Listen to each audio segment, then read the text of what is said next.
Sunday. Every Sunday, side by side at the microphone, from the green light to the speed trap, Chris Switzer and Ray Carino calls them as they sees them, and you better believe them. Here, relevant news, biased opinions, and outright bullshit regarding every aspect of automotive culture. Gasp at mechanical trickery never before revealed over FCC-regulated airwaves. Thrill to the explosive tension as Chris and Ray cuss each other down the track and barrel roll across the finish line, laughing at certain disaster as they shake hands for the devil. All that and much more this Sunday at high noon on the Motormouth Radio Hour. Call in and speak live with the Wizards of Speed and live feed, Chris Switzer and Ray Carino. Bring the whole family. Kids under 12 get in free. Every Sunday at noon on WHPC. Take the Long Island Expressway to the Meadowbrook Parkway and look for the sign saying no parking on the expressway and no express service on the parkway. Go right on Highway 24 to Garden City. $2 all-day parking includes pit pass. Sunday! Hey, Motormouth Radio, Long Island's only automotive talk show with your hosts, Ray Guarino and Chris Switzer. You've tuned in. You found us. We're still here. And we're going to do the same thing we always did with a little bit of a twist this week. But first, let me introduce my co-host, Chris. Good to see you again. What's up, Ray? It's good to see you, too. Very excited today. I'm enjoying the fact that we're finally able to sit down here and do another show. It's always good to see you on this Sunday morning. How you been? I've been very good. And I tell you, just let me tell the guests the listeners, we had planned to have Ilana Scher on with us today. Yes. But she had to reschedule at the last minute because she's picking up a car. And she wanted to make sure that she didn't want to have to rush to get back or have any trouble because they're towing it, and they didn't want to have to, feel pressured to have to make the show. So I said, listen, we'll reschedule. Sure. Alana should be on with us on the 31st, which will be next week, and we'll talk about this car, it's got some kind of some historic significance. Oh, cool. In the race world. So we're back to talking with ourselves, and the other twist is we can use our regular phone number, which is 516-572-7440. Remember that number? Holy smokes. I kind of forgot it until I remembered. I had to look it up again. So wow, that's right. 516-572-7440. Can we use the alternate number? Well, is that a question? I think we probably can. We probably, because we all hooked up with it, so we could. Should we give it out, or you want to do it? I don't know. I guess we're accessible. I like the fact that we are accessible. So you can call us at either 516-572-7440. That is our studio number. Or you can call us at 516-256-9510. That is not my personal cell phone, but it comes through our personal cell phone through the warrants of technology. So, so we are accessible, I guess. So anyway, studio number, it's better. And also, people should know they should follow us on our social media platforms. Of course, we're Motormouth Radio on the website, on Twitter, and on Facebook, and on Instagram with Joe's favorite, which is real_Motormouth Radio. And that's where we put pictures up and things of the things we've done during the week. I was going to put a post up last night, but I didn't get the chance. I did a little bit and of course we are regulated by the SPCA. They regulate us very tightly. Now, they do. FCC, no, the SPCA. That's the Society for the Prevention of Cruelty to Audiences. They watch us closely. So we have to be good. But the post will probably go up later today. I had done a job yesterday. You've said this to me and to our listeners many times. When you're going to sell a car, you want to get it in the best condition it can be in, right? Yes. And I'm in a position now of I'm going to be selling my Mazda because I bought another vehicle. Right. And there were a couple little minor service concerns that I'm kind of was leaving for the next guy in case, that they manifested themselves. One of them was something I spoke about earlier. In July, my AC dropped out a little bit, and I saw a little wisp of smoke come up through the right side between the fender and the hood. Boy. And I looked into it, and it looked like the AC compressor clutch was at fault. Did some research online, and that's definitely what it confirmed. Okay. So bought the part, and then just between life and everything else and COVID, and, I don't have any really good excuses, but I didn't install the part. I didn't put it in. It was hot, couldn't get in the shop, whatever, I wanted a sandwich. So I was at the point now of saying, okay, you know what? That part will go in the back of the car, and the new owner, I'll tell him, listen, I had this issue. Since then, the AC worked, the heat worked, so everything was fine. But you know what? If it gets worse, here's the part for it, and you're on your own. Very good. And I heard some noises from the belt drive system, and you would think it was a tensioner, which I did, but then I thought, no, I think it's really that clutch making a little bit of a noise. Not terrible, and it would go away. Well, the other day, my wife and I took a drive out east to make a delivery, and on the way back, it sounded like a knife grinder was near me. Ooh. Just so happened there was a truck next to us, and I said, is that the truck? And as the truck pulled away, the noise stopped. I'm like, oh, good, thank God it was a truck. And then I heard it again, but the truck was in front of me. I said, oh, maybe it's I stopped in a little store plaza, got out, opened the hood, and heard it. I'm like, no, it's me. It's you. It was the sound of your car bouncing off the truck. Probably. That's how you heard it. Usually I go right for the Jersey divider if that's the case. If I'm not sure of a noise, go right in the third lane. I'll put the car right up against the guardrail, the Jersey divider. I want that cement wall to bounce the noise back. That's a great way to diagnose wheel bearings. Yes. But the problem was I was on Sunrise Highway in Nassau County, and there is no Jersey bearing. No, not many Jersey dividers there, yeah. No. So I said, okay, look, I got the part in the garage. It's time to do this. So yesterday, I actually grabbed a good friend, Honda John, and I said, hey, you want to get out of the house for a while and come hang out at the shop? And he came with me. We went down to the shop and changed this clutch. And I tell you, it's everything and more I saw on the internet. The job isn't too hard. The coil, there's an electromagnetic coil that sits right up. That's the last piece in. Mine is all burned up. And that's what that wisp of smoke was. Oh, okay. And now if it burns up totally, it opens, and then the clutch can't get the electromagnetic signal to operate. So mine wasn't that bad. Even though looking at it, I would have thought it was. And the clutch face and material was really cruddy looking. But the bearing, in the new one, it's a sealed bearing. Mine, I could see the balls of the bearing, and when you put your fingers in that clutch and turn it, it's crunchy and noisy. That was the knife grinding noise that I heard. Got it. Got it. Wow. How was it? Did you need any special tools to get the clutch piece off the front of the compressor? No, it's very simple. In the middle of the clutch, I should have brought it down. There was a 5mm Allen bolt, and you just walk that off, and then the face of the clutch comes off. Oh. Then you have to remove a snap ring to get the body off. The body is what has the serpentine pulley on it.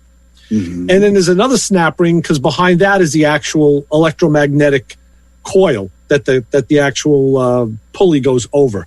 Got it. Not bad. A couple of little things you got to do. But the other thing is this car uses a stretch belt for the AC. It has a serpentine for all the accessories. Right. And a stretch belt for the AC only. What is a stretch belt? Okay, it's like those slacks you wear, those Keanu slacks that you like so much. The Sansabelt. Remember Sansabelt slacks? Hey, I'm wearing them now, baby. Yeah, yes. It lets you stretch around the middle a little. You bet. What it is the belt is one size. Now, a serpentine belt, is longer than needed, but the tensioner takes up the slack in the belt. Yes, makes it tight. The tensioner, hence the name. Right. And on a V-belt system like we have on our older cars, you can actually adjust the accessory to take up the slack in the belt. Right. The accessory is basically hinged. Right. And secured so you can adjust the belt accordingly. Yes. Well, a stretch belt accessory has no tensioner, has no adjustment. The belt literally stretches, and you have to kind of shoehorn it on the two pulleys. Oh, wow. And then it takes a set, and it's good for its life. Holy moly. So I'm sure that's a lot of fun in 30-degree weather. Oh, you were inside. We went to the shop. So the way you remove it... You worked on it like a gentleman. Right. And that's what John said. Wow, this is pretty nice working on a lift. So the way you remove it is they say, take a razor knife and you cut it off. Just cut the belt off, Oh, that's disheartening. Well, because you're going to put a new one on if you're changing the belt. That's how you remove it. So obviously. Now, I had just put that belt on a year ago, maybe 2 years ago. Joe came and helped me. I had a lot of trouble. Gates sells a little tool. It's an anodized shoe that's supposed to mount on the pulley somewhere, and it lets you crank the belt, crank the engine crank with a ratchet. The shoe gets under the belt and just derails it and lets it come off. Okay, that sounds civilized. And you do the opposite to put it on. Well, I couldn't get that tool to work the last time. So It was a Saturday.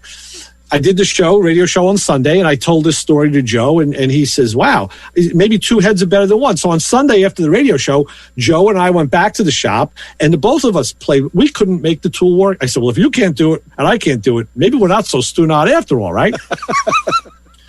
So we found a way to do it. Now, cool. Now, I watched videos now, YouTube videos, and of course, not YouTube University. I watched some of the good guys, Eric the Car Guy and South Main Auto. Some of the guys who I know are real mechanics. And I found, believe it or not, the other night I found a redneck mechanic and then 3 other videos. The 3 other videos were crap. The redneck mechanic knew his stuff. And John was telling me, no, you can't use that.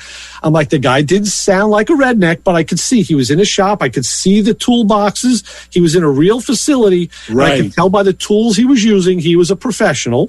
He wasn't in a barn or in his basement or in the bedroom. He was a redneck because he spoke like a redneck. And he showed something. He gave me a tip that I didn't know. He said, what I do with these stretch belts, he says, loosen the 4 bolts that hold the AC compressor and let it drop on those. They're actually studs.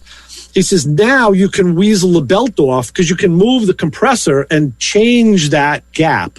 That makes a lot of sense. Remove it from basically remove it from the engine, remove it from its base. And then putting it on was the reverse. So John and I did that, and we did get it on. And it was, this guy did it alone. I give him credit. I give him a lot of props. It probably wasn't his first time. I don't know if I could have done that alone. Between John and I, it took us 4 hands and 2 lights, to get this to work. But we did do it. Wow. And of course, reverse the procedure, put it back together. Everything is fine. And now that's one less thing I have to worry about. I can say, hey, it's done. No, I agree with you. When you sell a car, the way I like to look at it, and you're exactly right, I like to get the car ready to sell, get it to that point where you almost think back and go, maybe I'll keep this. You got to be in that kind of in that gray area. You got to be in that gray area where you can say, because there are times you just want to sell a car, just get rid of it. But there are times where it's a good vehicle, it's got a lot more life left in it. So all it needs is just a little bit of TLC. So you put that TLC into the car, and it never really costs a heck of a lot, and it never really takes too much time. But once you get it to that point where you look at it and go, maybe I'll keep it another year. That's when it should go. On that note, when I was cleaning up the FJ and it was all that mess that I had, I really detailed the heck out of the interior. And I said, wow, this thing looks new. Sure. I'm glad I said I'd take it. So it prompted me to go and clean my own car. And, we spoke about this. You and I both share the trait of not having messy cars. Yes.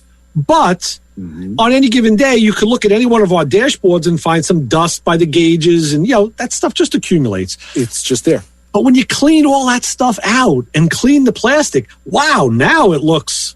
So I did the same thing. I cleaned the Mazda. I said, hey, this car looks really good. I want to drive it now. So that's the way I like to present a vehicle. I never wanted to explain anything. And that is always the case when you sell a car, because people will come over, they'll sit in the car and they'll look around and here's something, it's psychological. They'll point at something. And I've always said this, they'll point at something. I do it.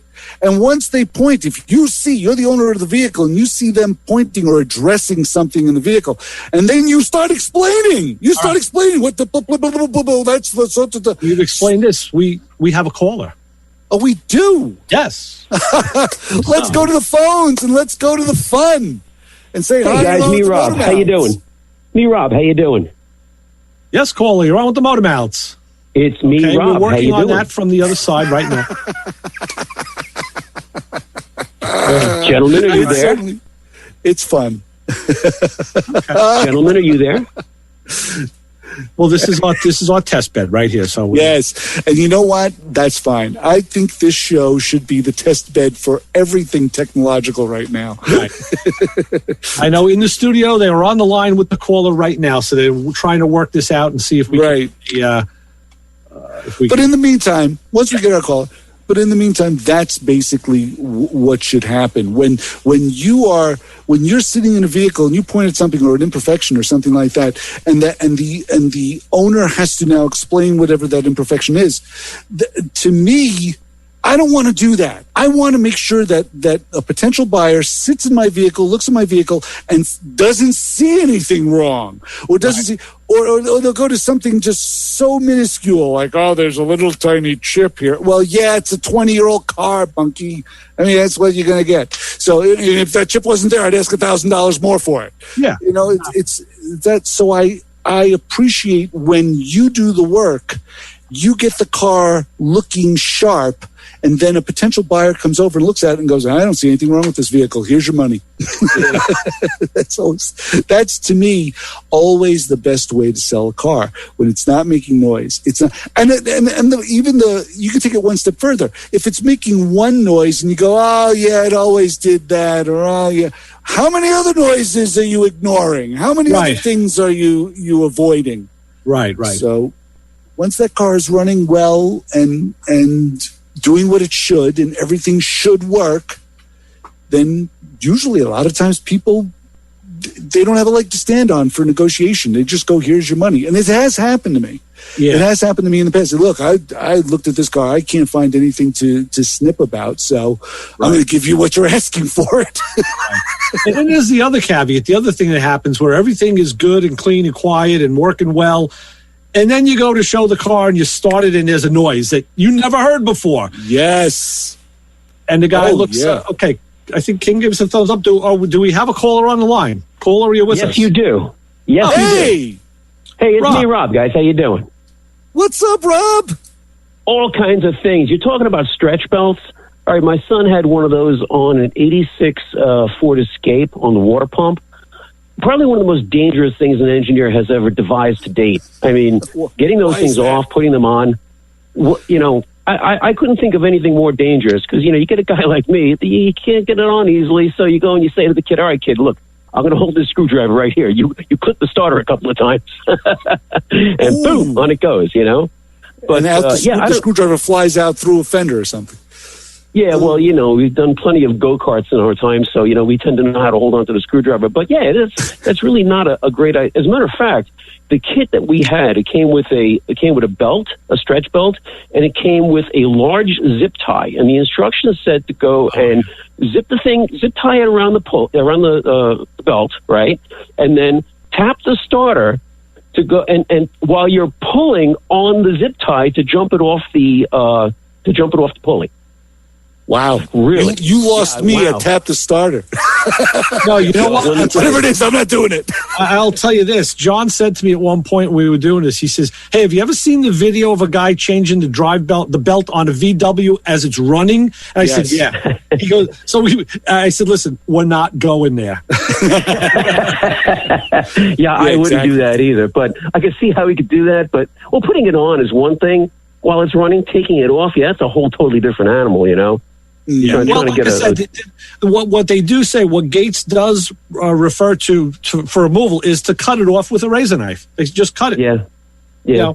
Which makes sense. If you're changing it, it doesn't matter. You're going to take it off anyway. Right. But then you can't save that as a, in case of it. Then again, on the side of the road, you're not changing that belt on the side of the road. No, you're not. You're not. And the problem with that, dumb idea. The problem I have with that on my car is that belt is on the outside and the serpentine is on the inside. So if I want to change the serp belt, I have to take the AC belt off first.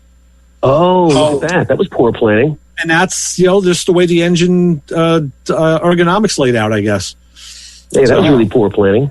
Yeah. What are you going to do? See, that's why I like the old cars. You have a tensioner, you got the belt, loosen it up, slide it down, take it off, put it on, tighten it back up. You're done. Yeah, done. Right. Well, the good thing is the serp belts are more They last longer. They track straighter. They don't make as much noise, and they stay. Like a V-belt. Plenty of V-belts fly off in high-performance applications, or they twist. I've had that happen. The Serpents are better in that regard, but they're 6 of one, half dozen of the other. The V-belt system on an older car can work absolutely fine. You're right. Well, you know what it is. I mean, I'm okay with the serpentine belts. You're right. They are very they're very long lasting.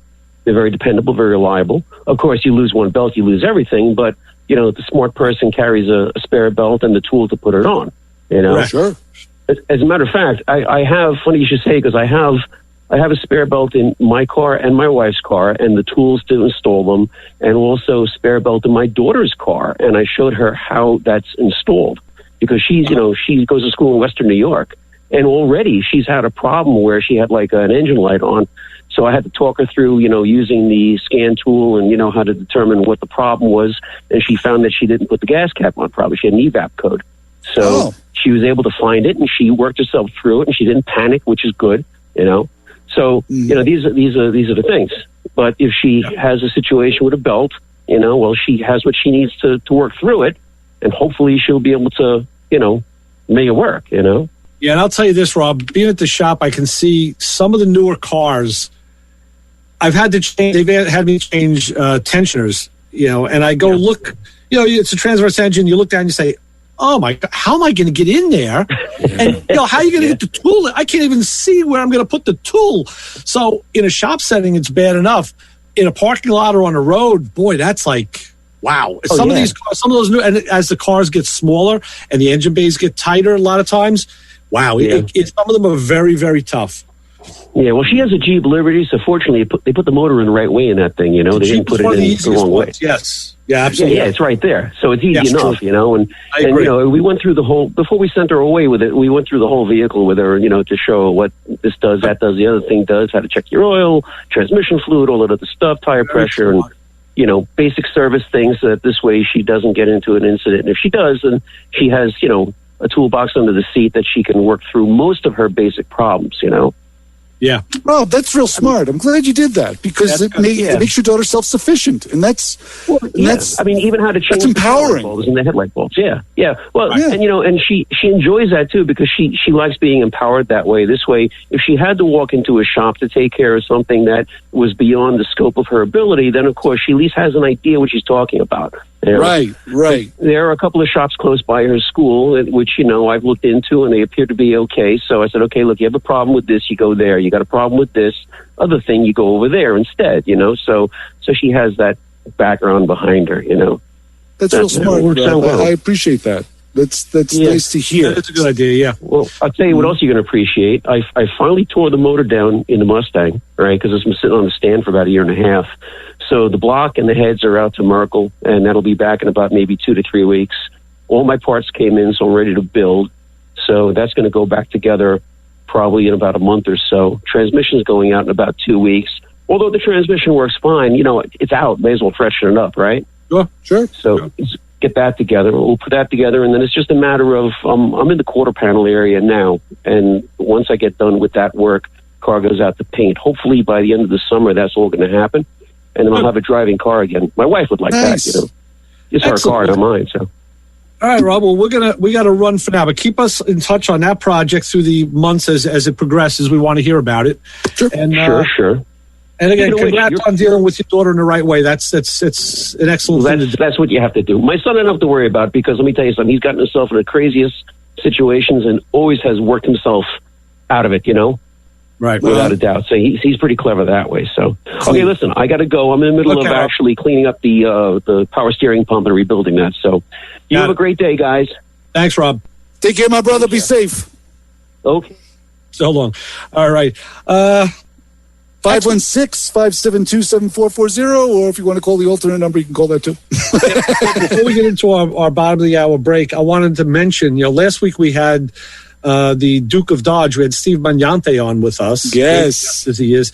And Steve... You can hear the show on motormouthradio.com. That's right. It is up on the website, of course. And Steve has agreed to come on to Playing in Traffic, the show that I do on Thursday nights. Really? Because he said he wanted to be able to show off the models that he spoke about with us. He wants to be able to show people visually And that's a visual medium, that show. Wow, yeah. Now I got to check in to Playing in Traffic now? Yeah. Well, I got to part with my Thursday night? We're on a new platform on that, too. We're on Restream. I was washing my hair that night. My hairs. So leave the other hair. Just, I was washing my nose hair. I know. The back hair, that'll take a while. So I'll keep you posted on that. When he doesn't have a scheduled date yet, Lewis is going to schedule that, but we'll get him on there and we'll... Again, we kind of share guests back and forth. We had a guy on from Frank from Wrench Nation, which is another. They do a lot of podcasts and radio stuff. Yeah, he's been sounds very militant, right? Well, he's been pushing us on Twitter. He's really been helping us out and cool. And again, we talked a lot about, like what Rob was talking about. We've talked about education and kids coming in and how they can get into the profession of mechanics, not the hobby, the profession. And we had a very good discussion about that. So we're going to have Frank on this show in the future. Again, we'll schedule him in and we'll talk about that. I would look forward to that because it's something I'm fearing. The fact that the next generation coming up is not as involved with vehicles as we were as kids. Right. And I think now, people always use the argument that cars are not approachable anymore, that vehicles can't be fixed in a shade tree garage setting. And I kind of disagree with that. I just think it's just a way you have to attack it. Okay. Because I have done some repairs that were maybe a little bit past my pay grade, but I was able to do it. And the thing you need is obviously sometimes if you take away the pressure of needing the vehicle the next day. I know that's usually my Achilles heel. It's like, oh my God, I got to fix this tonight because I need the car tomorrow. If that's why we have more than one vehicle in the house, because there are times where I have to stand back and go, let me do some more research while this thing is exploded in a million pieces. Yeah. And I go and do that. And a lot of times it's that psyche, it's that psychology of not needing the car helps me out. That's what I wanted to finish up on. We got diverted, but that redneck mechanic I was watching, the thing I liked about him was not only did he show the tip, but he also showed on the reinstallation, he cited torque specs. And cool. Now, to me, I know that's a guy who knows he's trained to go to either All Data or Identifix or his manual system or whatever to know what. And most people, that's a job most people would never torque any of that stuff down. Right. But again, that was another key for me to say, okay, he's a good source of information. Well, the other guys were just in there, wrenching it down. Which is very true. Bad in that for that job, but again, just gave it another level. So when you do watch YouTube, guys, kind of vet it out and see how much information the other people have gotten for themselves and how much they're imparting, because that goes a long way to tell you how professional that person is who's doing the job. Very true. You do have to, as a YouTube viewer, we should explore how to read between the lines and what makes a good YouTube repair person better than the next guy. And that is definitely one quality that I appreciate as well, because I always talked about in the old days, when we did this show in the old days, when we were driving dirt, I used to talk about torque specs like is like 40 pounds. Right. And that's on the 300. That's on the 69. I know I can still get away with doing that on that car. But on the newer cars that I work on, oh no, I need the torque wrenches right there all the time, as I would hope much to your appreciation, because you need to torque stuff down. We are working with such tolerances nowadays that one little screw up can really mess up your day and mess up the repair. So I do too. I've learned to embrace the torque wrench on newer vehicle repairs. So I'm totally with you 100% on that. John actually told me a story yesterday that a friend of his that he knew through work, the guy he's worked on stuff, but he's not fluently competent. And he wanted to have John do brakes for him on his car. Okay. So he bought the brakes and he looked up all the specs and John said, yeah, I know he's citing torque specs. And John kind of is a seat of the pants kind of guy. Mm-hmm. And doing brakes is one of those things a lot of people don't use torque specs on. Yeah, I don't. I do torque caliper brackets if needed. And I do torque calipers, the slide pins when I have the spec. I do that. I use my shoulder to torque on a caliper, right, on a caliper bolt, because I get the wrench on there and then lean on it with your shoulder. Well, let me just tell you a caveat. If you do change rotors now and you need to remove the caliper bracket, on most modern cars from the 2010, 12 age on up, those bolts are now torque to yield bolts, which means they're one use. Oh, wow. One. Right. And I got in that jam with my wife's car a couple of years ago where I changed the stuff at the shop. I hadn't realized that. And then when I took the bolt out, I knew it was because it doesn't have the same specs on it or anything. I said, this is a torque to yield bolt. Oh my God. And what that means is as it gets tightened to a torque, and then there's a degree value. So just for argument's sake, it may say 75 foot-pounds, then 20 degrees plus 5 degrees. So you use 75 foot-pounds with a torque wrench. Then with the torque to yield torque wrench or meter, there is another cheap and easy tool that I own to do that.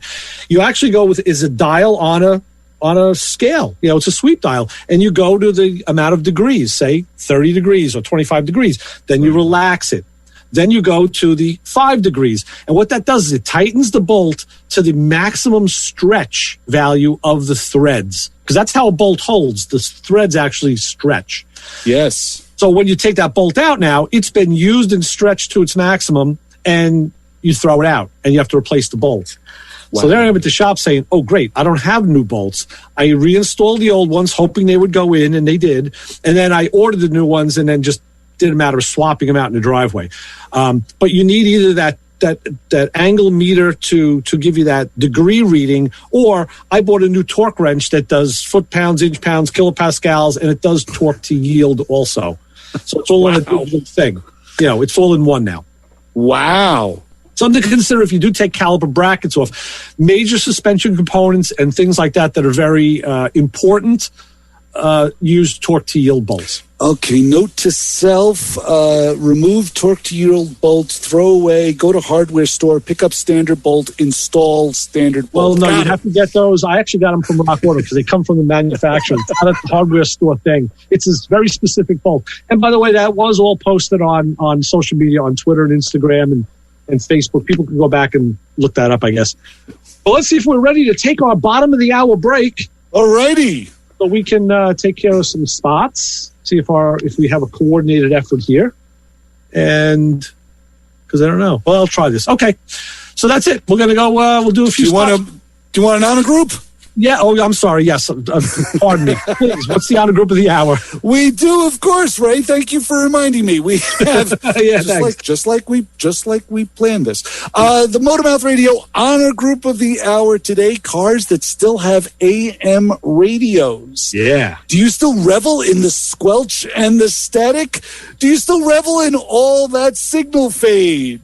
Do you still revel in the fact that that radio does not pick up Motormouth Radio? Well, if you own a car that still sports an AM radio, even if it takes a few minutes for the tubes to warm up, you're part of the Motormouth Radio honor group of the hour. There you go. Take that break, young man. Excellent. Thank you, Chris. And with that, we will take a break. We'll be back with more Motormouth Radio. Ray Guarino, Chris Switzer in a few minutes. Keep it where you got it on WHPC 90.3. You're listening to the Motormouth. Oh. You know them. So nice talking to you guys. I miss you. You love them. I heard you talking about us, so I thought I'd call in. Motormouth! You want to serve dinner to them. How you doing, guys? Sorry to interrupt. How are you, Ray? Chris is the sharpest drill bit, right? This is the first time that I'm actually listening live and working on a car. Our trained staff of 2 will help. I'll call you back when I have the solution. Well, thanks a lot, guys. That definitely points me in the right direction. No, hold your breath. I hope you're sitting down. Motormouth! A tornado of urban legend and BS. No, I'm not going to wax my Johnson. I'm going to wax my Evinrude. As always, you are a consummate professional. When I listen on my laptop, I got to keep that thing screaming. I don't mean to blow you up on the airwaves. Quite frankly, there are better things to do with your time. Oh, this is why I call wrong number by accident. I want you all to know, sometimes I don't even wear pants. I have no clue, and I can't hit it with a hammer to fix it. Yeah, I want to know what is wrong with my car. I got to give you guys a call and talk to you. Motormouth! I'm in the car now. They're going to talk about working on cars, but they're not going to work on yours. There is no answer, and it makes you think, and I like the things that make you think. What are you doing here? I'm on break. Okay, good. So are we. There are answers, sometimes correct ones, and we may have them. Motormouth Radio, 90.3 FM, WHPC.